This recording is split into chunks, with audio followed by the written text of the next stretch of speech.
All right, you ready? I'm ready.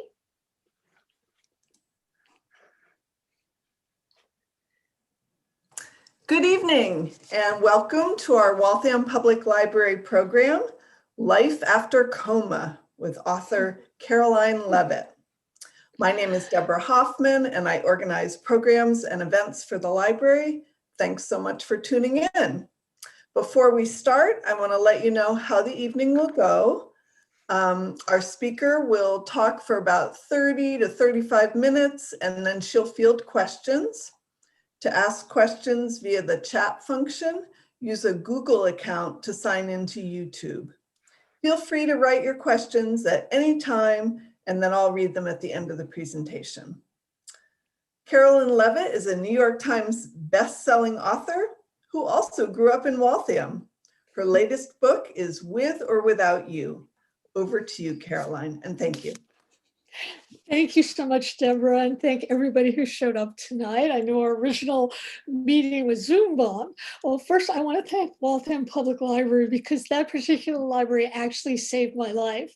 When I was a little girl growing up in Waltham, I lived on 105 Warwick Ave, and the library was my only place to be after school because I had very bad asthma, and I wasn't allowed to go out and play because it would kick up my asthma. So I spent all my time reading in the library. And the librarians were wonderful. I used to always ask them, do you have books about little girls like me? And they brought me books about people who had lung disorders. So, well, I credit Waltham Library for making me into a writer. So today I'm going to talk to you about Coma. And this is my book, With or Without You. I always think that writers write about what haunts them. We try to figure out what questions we have about things and work those questions through with our writing. But what happens is that other questions always arise. So my latest novel, With or Without You, came out of an obsession. How do people change? How does that change the others around them? It tells the story of a couple, Stella and Simon, and their best friend Libby, all of them in their 40s. And one evening, Stella, a very practical nurse, is arguing with Simon, her boyfriend, who's a fading rock star, about why he won't have a child with her, why he won't buy their New York City apartment, why he just won't grow up. She wants him to settle down. They drink, there's a pill, and in the morning, Simon wakes up and Stella's in a 3-month coma. And when she emerges, she's a totally different personality. And she has a startling new talent that gives her the fame she's not so sure she wants, and the fame that Simon is still desperate for.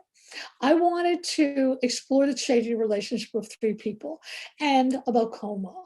But I also wanted to explore my own experience. So I was in a coma myself for 3.5 weeks. So how did such a thing happen?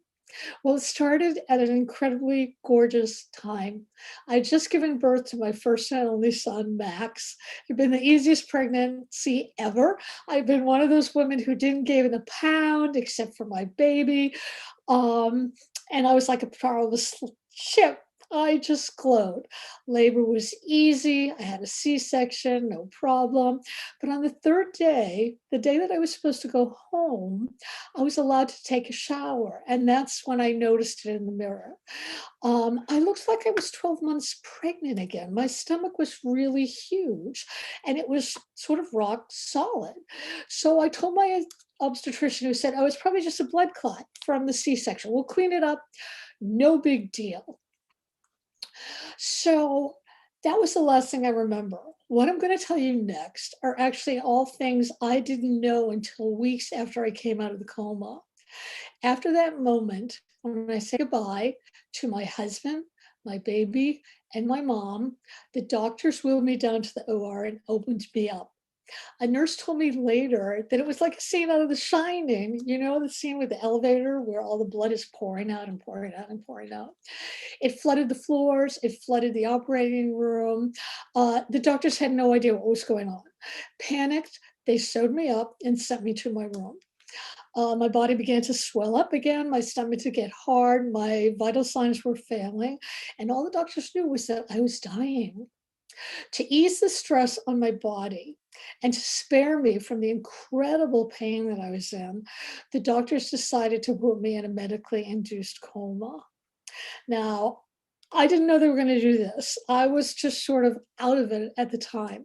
But they did this, and they did this other astounding thing, which was to give me memory blockers. Whoever knew there was such a thing, but there is. They gave it to me to reduce trauma, and because they thought I would forget the pain more easily. Who would want to remember the pain? The doctors reasoned. But later, when I heard about this, all I could think of was it was like being in a coma in another coma because I wasn't aware of any of this reality. So while I was in the coma, I had 5 emergency operations. I was at one of the best hospitals in New York City, NYU Langone, with the best doctors. The doctors were so panicked, they increased staff. So I had surgeons, invasive disease specialists, a hematologist, and nobody knew what to do or what was going on, except that it seemed I, a brand new mom, was dying. My hematocrit levels, which is the level of your blood cells, which were supposed to be at 34, were 11. But even in coma, I wasn't getting better and no one knew why.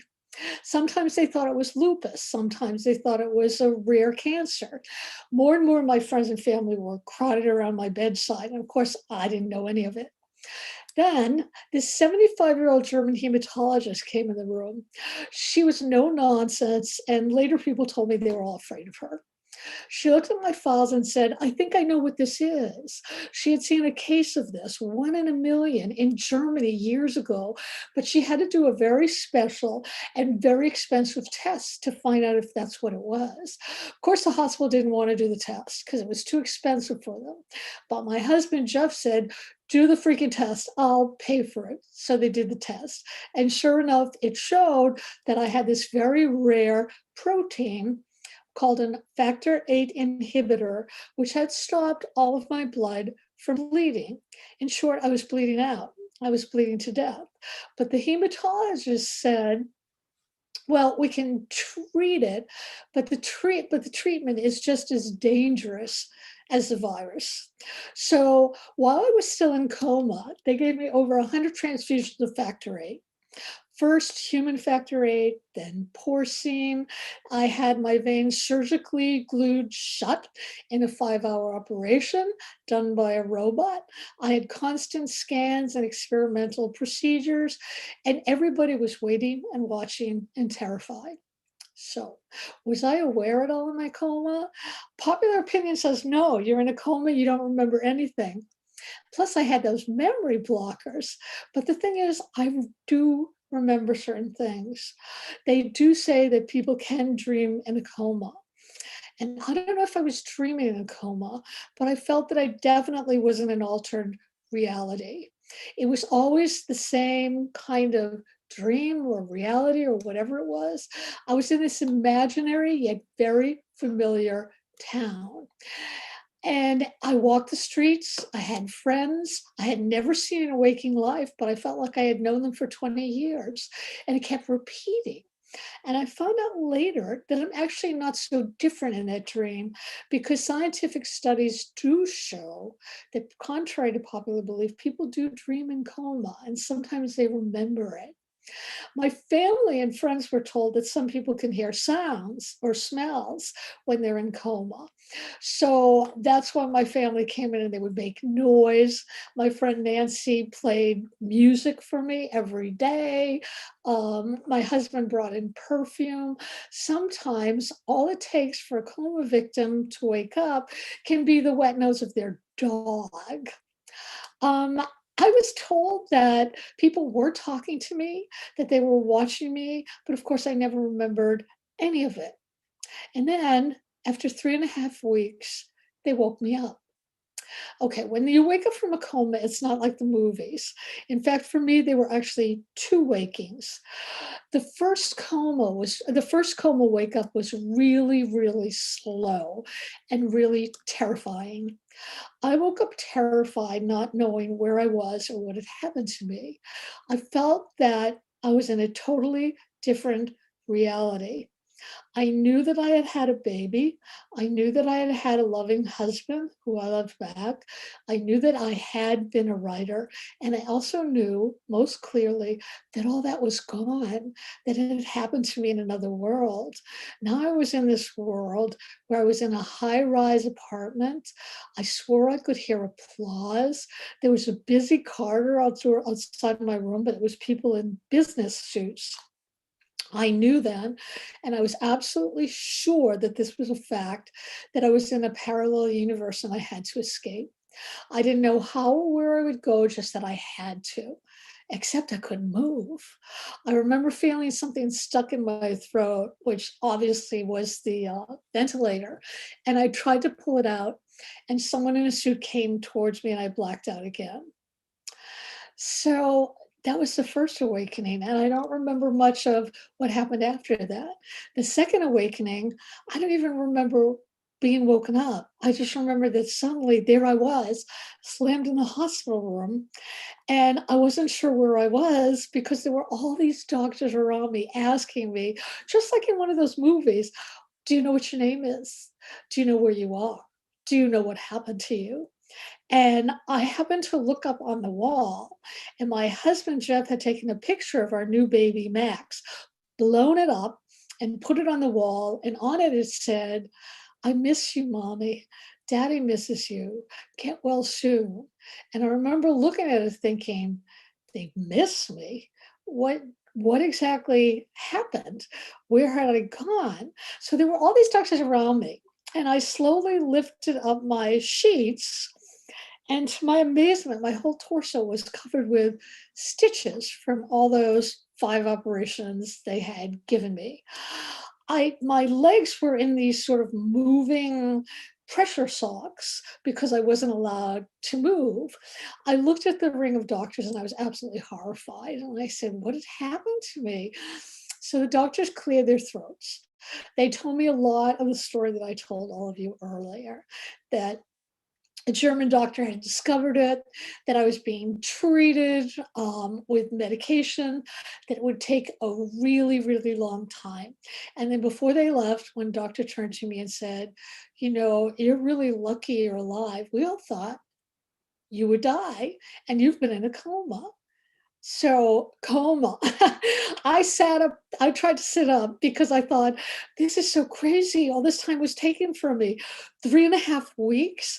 And I began to panic. What if they put me in another coma? It made me more and more afraid. So I was hooked up to an IV on a constant morphine drip. They took my blood 5 times a day to test it. And I was warned, don't move, because if you move, you could start to bleed and you can bleed out. But I was also told, try to move, because if you don't move, your muscles will atrophy. I wasn't allowed to eat anything, and I wasn't allowed to shower, which was really kind of gross. More and more doctors came in, and medical students too, because I was such a rare case. And I remember, you know, one thing in my book, With or Without You, I read a lot about nurses who I absolutely love. And part of why I adore nurses is because they were the ones who really would come in and talk to me and calm me down. And after I had been in the hospital for 2 months and I couldn't stand it because I couldn't take a shower and my hair was so greasy, 2 of the nurses jerry-rigged a shower for me. They came in with 2 plastic bags, big ones, big plastic bags, one filled with soapy, you know, shampoo water, the other with clear water. They laid me over the bed and they washed my hair. And I have to tell you, nothing in a million years ever felt that amazing or that good. So I also had a morphine drip.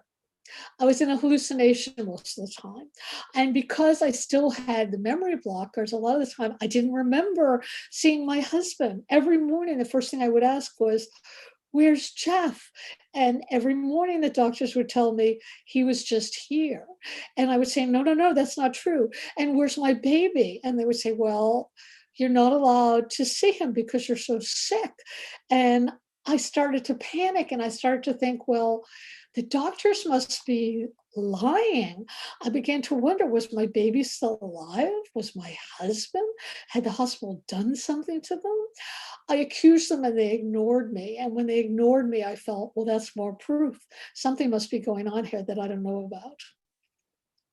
I got frustrated because I kept trying and trying to remember how had the coma started and what had happened in it.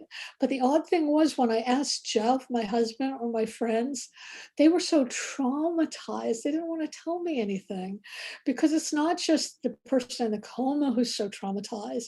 It's, the people close to that person. They didn't want to talk about it. Everybody just wanted to focus on the now. Jeff made a very special video of my son, his first days home, his first days taking a bath, and the nurses. Again, how much I love the nurses. The nurses gave us their break room, and they let Jeff wheel me in so I could see this movie. And I just watched it and cried and cried. And I thought, this is just amazing. Meanwhile, one of my doctors came in one day and I noticed he was crying. And I said, why are you crying?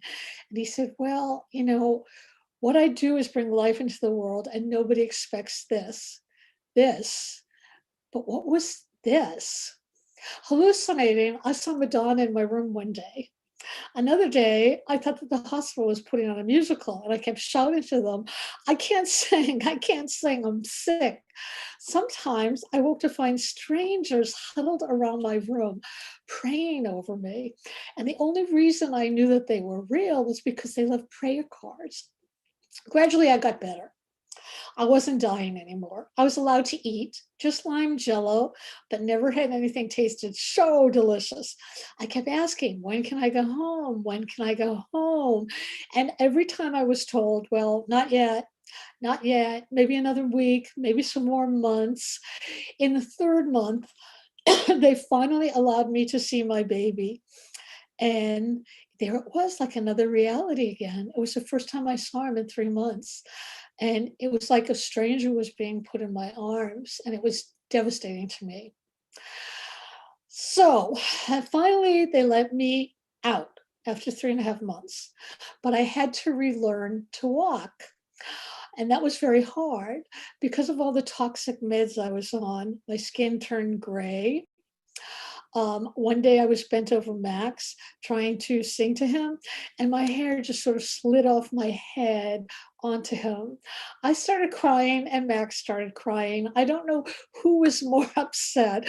Both of us cried, and I lost some hearing from the coma. But even so, I still felt like I didn't know which world I was in. I felt pulled back to the coma world, and I also felt like I was in the real world. And then something started happening. I started to have triggers from the coma. I was in a supermarket one day and I saw a kind of packaged soup, and I froze when I saw it. And my heart was just beating so fast I thought it would bounce out of my chest. Jeff saw the soup too, and he said, wait, that's the kind of soup when you were able to eat that I brought to you in the hospital. And I began to realize, I don't remember this. I don't remember eating this. And Jeff said, well, you didn't like it much, but I didn't remember that either. And it began to happen more and more. Certain skin lotions made me terrified. And again, they were the lotions that people brought me as gifts. And when I had to go to see my doctors 3 times a week, surgeons, hematologists, disease specialists, I would get reminded. I kept feeling like I was slammed back between 2 worlds, coma world and real world. If someone wore a striped shirt, I would panic because that was what the hospital curtains looked like. This had to stop. I kept telling myself it had to stop. Well, you've had a huge trauma, Jeff told me. You have to give it time. But time for me was all mixed up because of the memory blockers and the coma. It took me a whole year to get better, to be able to stop going to doctors every 3 days. The only doctor who still wanted to see me was my hematologist because I had been so sick. But I stopped going to him because every time I went to his office, it was filled with people who were so sick. And I didn't want to live in that world anymore. I wanted to live in the world of the healthy. And that's the world I wanted to recreate. But at home, as I got better, I was still terrified to go to sleep because it seems so similar to me to the coma experience. You close your eyes, you drift off to another world, and what if you can't come back? When I did finally go to sleep, to my surprise, that imaginary town dreams that I had in the coma came back. The same friends I had were there, the same shops and stores, and I was caught between those two worlds again. I was terrified to be with my baby Max because I was afraid we weren't bonding enough because I wasn't allowed to pick him up yet. All I could do was feed him bottles in bed and sing to him. I had more and more triggers, and I began to get scared, and I began to figure this must be post-traumatic shock. So I went to see a psychologist who said, well, you're a writer. Why don't you write a book about it? It'll heal you. The brain, after all, can't tell the difference between what is real and what isn't. So I wrote this Coma book. Not With or Without You, but an earlier one called Coming Back to Me, giving my exact story to my character, Molly, a young mother who gives birth, goes into a coma, and has to adjust to life outside the coma. But when I finished that novel, I didn't feel any better. And when that novel came out, though it did well, I seemed to have gotten worse. I was still having the same kind of triggers, and I didn't know what to do about them. I couldn't sleep at all. I still was worried that any minute coma would descend. Once in real life, when I was walking in the streets of Manhattan, I was sure I saw one of the people from the imaginary town, and it stopped me, and I froze. I was really scared. I began staying up all night, watching movies until dawn, then sleeping the day away. The triggers kept happening and happening. I was so tired of figuring out where they came from. And then I started Googling stuff about coma. And I read one really disturbing thing. It was about this man who had, met this woman, fallen in love, married her. After their first 5 had deliriously happy years together, they had a child. And the child was 5 years old and everything was happy when one day he noticed in his living room that a lamp looked funny. It just didn't look right. And it began happening more and more. And he couldn't figure out, like, was the lamp disappearing? He went to sleep. And when he woke up in the morning, it was like he was smashed in another world.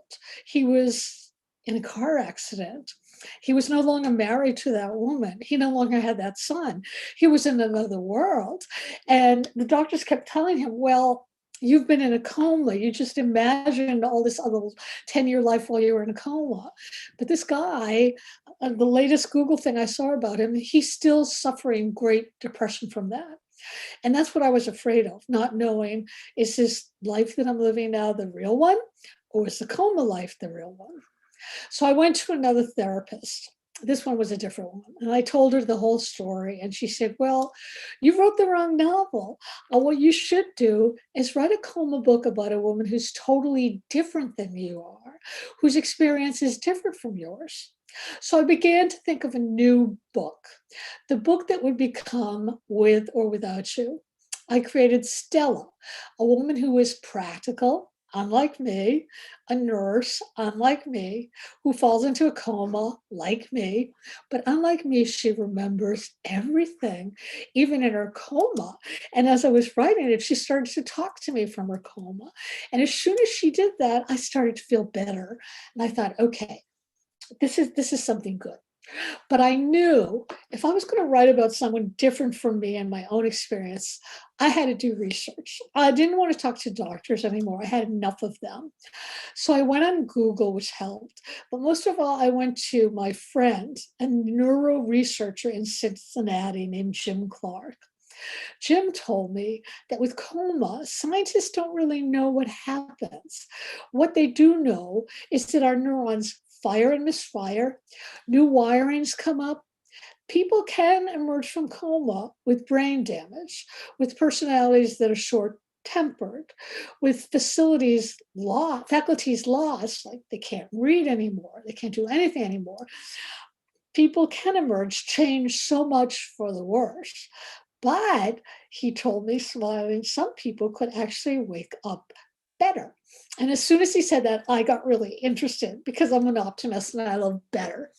He said some people could wake up with totally different personality and no one knows why. He showed me case studies. One woman woke up speaking perfect Mandarin. She quit her job and moved to China. There were no Chinese people in her past.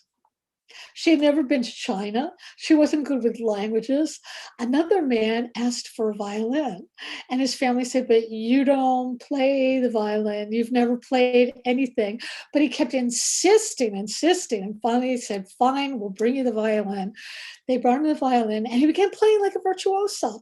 In fact, he was so talented, he began to get auditions, and he joined an orchestra, and he began playing soul stuff. People became gregarious when they had been shy before. Gregarious people suddenly became shy. People suddenly knew math when before they couldn't even balance their checkbooks. The most hilarious story I found, well, maybe not so hilarious for the man involved, was one guy woke up and he was sure that he was the actor Matthew McConaughey. And he was asking for his scripts. And they brought him a mirror and he looked at him and he still saw Matthew McConaughey. It took him 3 months to disabuse himself of that and to realize, oh, I guess I'm not him. But even so, he still felt, but I was him. In some of the world, I was him. And that interested me. So I, of course, was enchanted. I mean, I hadn't changed myself, not as far as talents, not that I could see, not as far as personality, at least not yet. But I wanted my character to. So Stella emerges from her coma, suddenly totally different, with a startling new talent that gives her the fame that her husband, that her boyfriend, Simon, is still desperate for, and she doesn't know what to do with. So I had to figure out, well, what talent could she have? And I began to think of the stuff that I loved doing. And one of the things I used to do, in fact, when I was at Waltham High, I got a special scholarship to go to Mass College of Art because I was a decent painter. And every Saturday I would go there. And I remember loving it. I just loved getting in the zone when you paint and forgetting everything, almost like a coma, I guess. And I thought, well, maybe Stella can do that too. So I started talking more and more to artists and people I knew from Waltham who had become painters, talented painters. And I researched that and I used their experiences. But I didn't want Stella to be so full-fledged. I wanted it to be gradual for her. So I had her very slowly starting to draw circle after circle after circle. And then she begins to draw. And I also wanted her to have a real amazing talent. And her talent is that she could draw anybody and somehow capture their inner lives and know what it was they needed or what they were suffering for. And for me, that made me really happy. So in the end, for me, With or Without You is really a book about change. My coma happened 24 years ago, and it traumatized me for 22 years. Writing that book, creating Stella, really did heal me of a lot of things. To me, writing the first Coma book was sad and serious and dark. Writing With or Without You about Stella for me was almost magical. I know it sounds funny to say that I'm glad I was in a coma because it gave me all this hope and almost magic, but it did. So every single trigger I had suddenly fell away, except for the one with sleep. I still can't sleep. It's still too much kind of like coma, but I'm trying to manage it a little bit better. So what did change for me? I would say my outlook on life. One of the things that I discovered in writing this book that I didn't know I was going to discover is that I really feel that life really has a kind of wonder to it. We can't know how we're going to change or when we're going to change or what that's going to look like, except that any second it can happen. And it's your choice what you do with that change. You can embrace it or you can reject it. But either way, your life is going to be different. it was really important for me to show, to actually know that dramatic changes don't really have to be catastrophic anymore. They can be, well, sort of a miracle. And that's what I wanted to do with my book. So finally, I can say that after 2 Coma books and talking about it and writing about it, I finally feel like I don't have to talk about it anymore. I'm still curious about it. I still don't know what happened. I know I could go back and get my medical records if I wanted to and look at them, but I had like 14 different doctors and I was on 5 different floors and they would be huge. And I don't know if they would tell me what I want to know. So I'm sort of choosing to embrace the mystery of it instead. So that's my talk. I'm open to all sorts of questions. I would love for you to ask me anything you want. There's no question that's like not answerable. I also want to tell everybody, please support libraries, especially the Waltham Public Library, which is so close to my heart. Support indie bookstores. And in fact, if you buy my book from an indie bookstore, you can easily reach me on social media and I will send you a hand-painted, just like Stella would do, bookplate for you. So any questions? Thank you so much. I'm just going to get into, thank you so much. That was, I was riveted to your story. Oh, I'm so glad. I always think, oh, it's just my Coma story. Yeah, just. I just, but even listening to it, I felt the trauma that you experienced. Yeah, it's definitely trauma.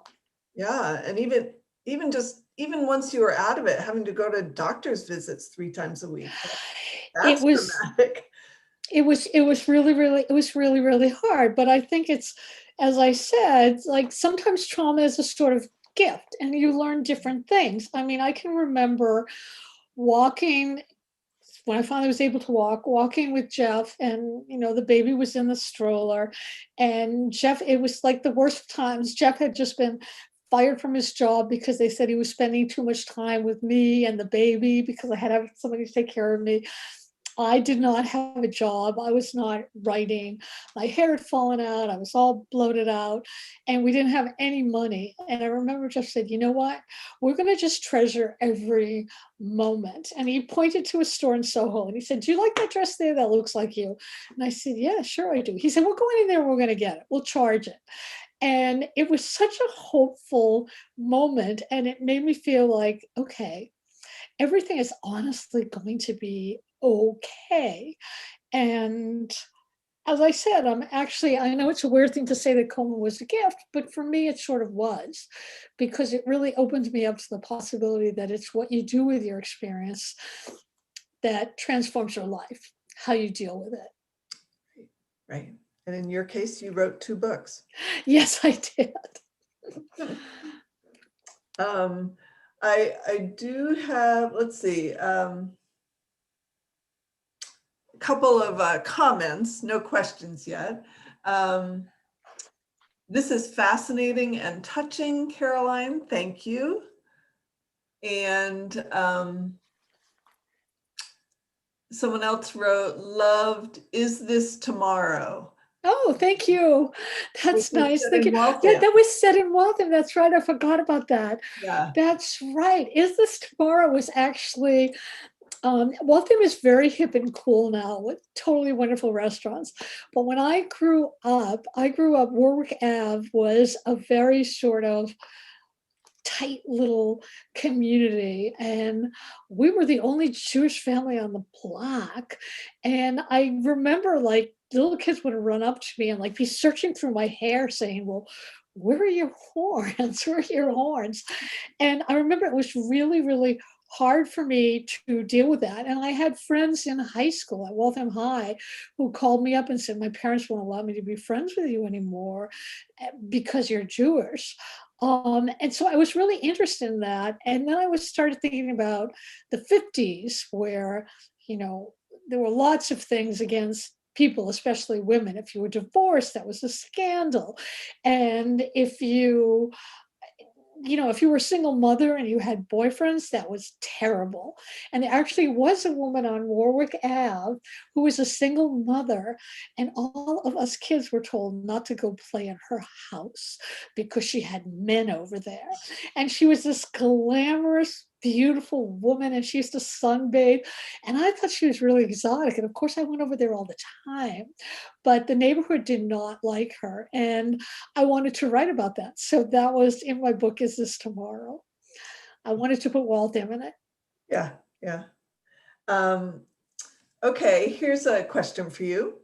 How do you deal with people who have different opinions and choose not to believe that you had that experience? Do you ever come across that? That's a great question. And that's sort of like, that applies to a lot of things in my life. I mean, people can believe all sorts of things. And I think people have all sorts of different experiences. And my feeling is that, I know what happened to me. I know that I was in there. I know there are some doctors who would say, well, your experience was just caused by the meds. But I also talked to this neuroscientist who said, maybe, maybe not. We can't know for sure. I I think everybody's sense of reality is determined by everybody else. It's sort of what I said about what you do with trauma. You can choose to think, oh, this is the worst thing that ever happened to me, and it's going to color your life, and your life is going to seem like it's the worst thing that ever happened to you. Or you can choose to say, you know what, this is an opportunity to move forward, to realize that life can be mysterious and it can change your life in that way. So I don't argue with people when they tell me that, yeah, like, yeah, right, that happened. I just think, well, it happened to me. It happened to me and I believe it. And if you have a different experience, then that's your experience. Someone says, I'm almost done with Is This Tomorrow? And next we'll be reading With or Without You. Someone says, I love that you think so highly of nurses. Oh. I've had my ups and downs, and each time it's the nurses who got me through. That's exactly right. The nurses were incredible. At 4 a.m. in the morning, a nurse would come into my room and ask if I was all right. They would sit with me and tell me stories. And I remember one nurse held my hand and she said, I know this is hard to get through, but break it up into bite-sized pieces. Just tell yourself, if I can get through the next 10 minutes, I'll be okay. And if that's too much, just tell yourself, I can get through the next 5 minutes.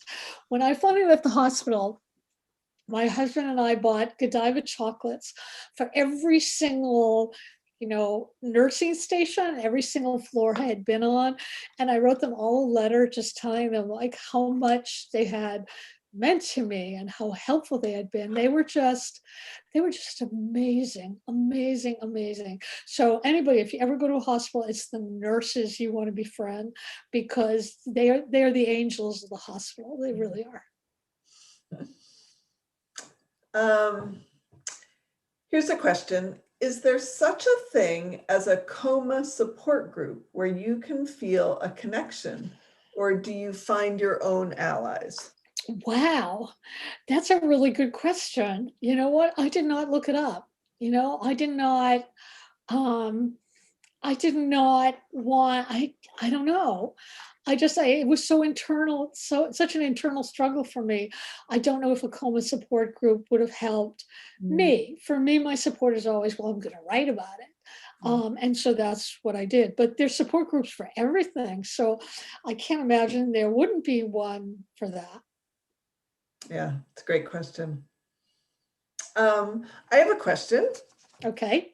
So last year we hosted writer Elizabeth Rosner, who talked about her book, Survivor Cafe, which parts of it talks about how trauma can be passed on genetically to offspring.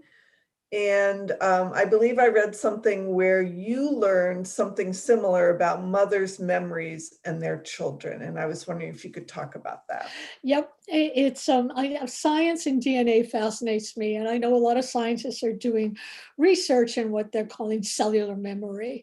And recently, they've found that memories, which are all thought processes or energy and synapses, can indeed be passed down to kids and to children from mother to child.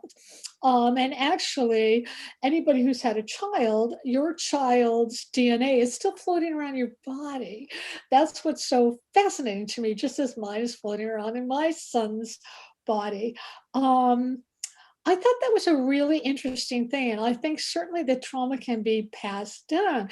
And the more I start to think about it, I started to think of some of the more out there things and what might be a scientific explanation for them.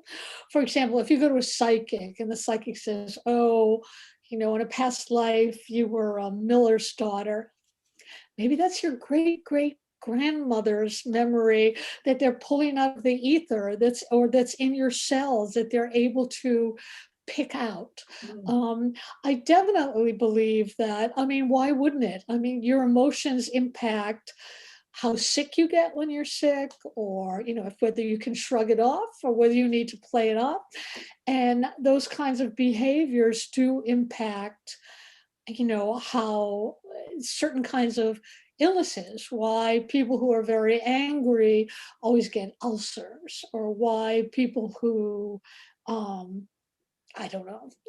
I can't think of another one, but whatever it is. And I do think that those things are passed down. I think it's fascinating to know that. It doesn't mean that you necessarily need to be traumatized like that. It just means that it's there. And if you could be aware of it, that would be wonderful, because then you could sort of stop it. If all of a sudden you felt afraid of heights, say, and you had never been before, then you could say, oh, that's my grandmother's fear, and I don't need to key into it. I can do whatever you need to do to shut that off. But yeah, I definitely think that's possible and that that's true. Mm. We have lots of comments and questions. Oh, I love that. Oh, good, good, good.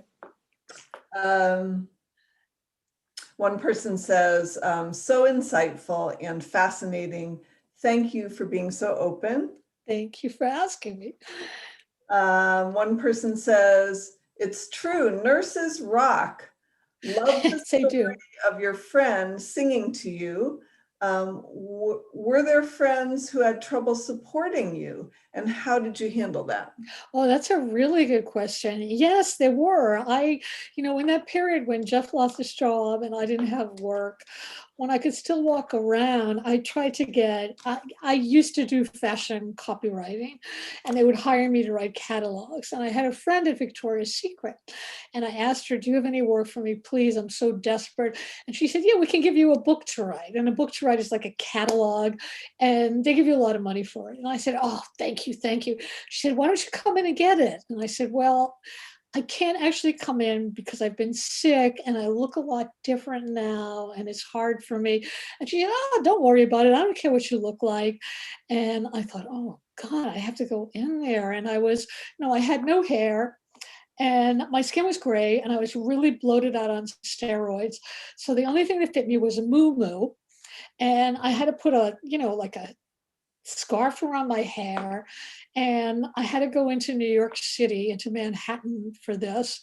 And on the subway, there was a group of teenagers, and I saw them looking at me and snickering. And I thought, okay, they're just teenagers. That's all right. So I got to Victoria's Secret, and of course, you can imagine what everybody there looked like. They were all like thin as swizzle sticks, beautiful, beautiful women, occasionally stylish man. And as soon as I walked in, I saw the receptionist sort of looking at me, and she went to call my friend, and I saw my friend walk out, and I saw her face literally change. And she came up to me and she said, I'm really sorry, we don't have the work for you. And I thought, oh God, this is what it is. This is what it is. And so went home without that work. And I remember saying to Jeff, some people are just unkind, and I vowed then and there that not only was I never going to be unkind to anybody, but I was going to give somebody a compliment every day, which I do to this day. I don't have enough chances now, but I used to walk around the city and I'd spot somebody who looked like they needed a compliment. Maybe it was a very old person, or maybe it was somebody who was like kind of looked nervous, and I would just say something like, "Oh my God, your shoes are so fantastic." And it was wonderful just to see somebody, just radiate joy. But there were people who couldn't do it. I had to go back to work early for a month before I got sick again. I left for good. But in that month, there were people who they didn't know what to say to me, and they didn't know, how to treat me, and it was very uncomfortable for them. And one person just said, "I don't want to hear about this anymore. I don't want to know about this anymore." And I just thought, well, okay, you don't have to. But it taught me a lot about how people look at adversity and how they deal with it. Most people were completely wonderful, just like really supportive and really wonderful. And I felt very, very much cared about. But there were people who, a lot of this I found out later, that when I was in the coma, apparently, apparently my some of my relatives were walking around saying, "Oh, she's definitely going to die. She's definitely going to die." And I remember, and Jeff had told them, "If you're going to talk like this, you have to leave. You're not allowed to stay here if you're going to say that." So, people reacted differently, differently. Yeah. Yeah. Someone asks, I know you are working on a new book. Can you tell us anything about it? The only thing I can tell you about the new book is that it's sold to my publisher. I just finished a draft of it, which means I have like 5 more drafts to go. It's not due until October, and I can't tell you anything about it because A, I'm superstitious, and B, I haven't done enough rewrites yet to know what it really, really is about. Usually that comes at the very end when I finish the book after the last draft, and I look at it and I think, oh, that's what was haunting me. I don't know that yet. I don't know that yet. Hopefully I will soon. Fascinating. Fascinating insight into your writing process. Here's a question. Why did you choose to end it like you did? And I'm assuming that's with or without you. Right. Okay. Because I like books and films that have what I call a never-ending story. What that means is that you cut before the kiss. I mean, there are some romantic comedies where you want the two people to get together, you see them get together, they talk about marriage and they walk off, and you know exactly what's going to happen. I like it where you want these two people to be together and they have all these obstacles, and then at the very end they see each other and they just exchange a look, but you don't know what's going to happen. So that when the film or the book ends, your imagination takes over and you start thinking, oh, I wonder what's going to happen. What's going to happen next? And I like that. And I wanted to do that with or without you. I did not know what was going to happen at the end. I do not know what's going to happen 5 years after I ended this book. And for those of you who read the book, I'm sure you can imagine like a few different ways that it could end up. And the thing is, really don't know. I just like the idea of leaving it open ended and seeing what happens. Cool. Someone says, I always thought a good plot for a book would be persons having to share consciousness. So if one were asleep, the other was awake. Maybe it could be one was in a coma and the other is an insomniac. That's really Very cool. interesting. That's Cool almost idea. like the three faces of Eve or Sybil, where one personality comes out while the other one's asleep. That's a really interesting idea. And the thing is, what I like about that idea is there's an inherent sadness, because if they're sharing a consciousness, one of them is going to have to go at the end, and which one gets integrated into the other. But that's, if the person who wrote that is a writer, you should write that. That's a really good plot. Yeah, that's a cool idea. Yeah, it is. Um, I think that's all our questions. Okay, We've had a lot, but it's almost up to an hour, so I think we can call it a night unless you have anything great. you want to add. Not me. I just want to thank you so much for having me here. Thank the Waltham Public Library. This just meant so much to me, because honestly, does the library have T-shirts, by the way? Do they sell Waltham Public Library T-shirts? In the past, we have as fundraisers for the Friends of the Waltham Public Library. Oh, I would, if you get them again, please let me know, because I will buy up a bunch and wear them proudly. Okay, that's great. And I want to thank everybody who came here. Please, this is my book again. And remember, if you buy it from an indie store, you get it from the library, let me know. And I will send you a hand painted by Stella book plate. That's great. That's great. And our last comment, thank you. This was incredible. And I would Oh, I'm so glad. I love to hear that. It was great hearing from you. And thank you so much. So I'm going to end this live stream. Thank you, everyone, for tuning in. Thank you, everyone. Okay.